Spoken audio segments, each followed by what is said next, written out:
What is the smallest lie you ever told which had the biggest consequences? My girlfriend and I used to buy milk at the 7-Eleven across the street from our apt, because for whatever reason their gallons of 1% were always $1 cheaper than the grocery store. Reza, the young Middle Eastern guy who managed the store, got to know us fairly well, in that we would always greet each other, and occasionally if he saw their stocks of 1% gallons running low he would store one in the back for us because he knew we would always come in at like 2 p.m. every Sunday for milk. Really nice guy.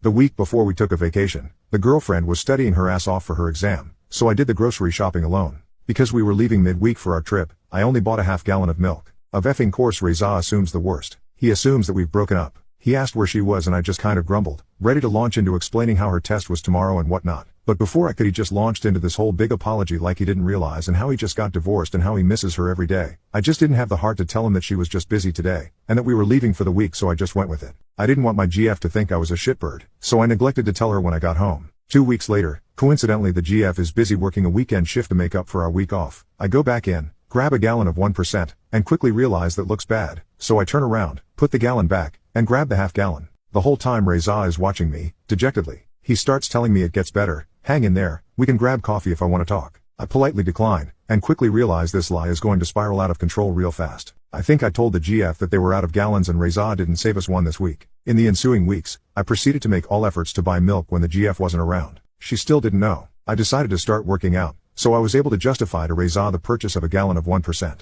We would normally chat for a few minutes and we would ask each other how things were, and we would both give vague answers and wish each other well and be on our way. Eventually, one day the GF goes to 7-Eleven on her own when I wasn't around. I guess Reza helped her, made small talk, but was definitely weird towards her. She texts me about it, and at this point I knew the gig was up and I had to come clean. When I get home I explain everything to her, and she laughs, calls me an idiot, but at the same time thought it was cute for me to keep up the facade and commiserate with Reza, who was clearly dealing with some of his own issues. She decided that we needed to stage a reunion. So the following Sunday, we waltzed in, arm in arm, looking cheery. We could feel his eyes following us around the room. I made eye contact with him once or twice. He was trying desperately and failing to hold back the biggest knowing grin I've ever seen. Finally we go to check out and he starts wringing his hands and finally bursts out about he was rooting for us and how happy he was that we worked it out. The look of excitement and happiness on Reza's face was probably one of the most uplifting moments I've ever had. He told us repeatedly how we give him hope and how not the whole world is evil. Holy crap. Glad we could help you, Reza. Sorry I lied about the milk.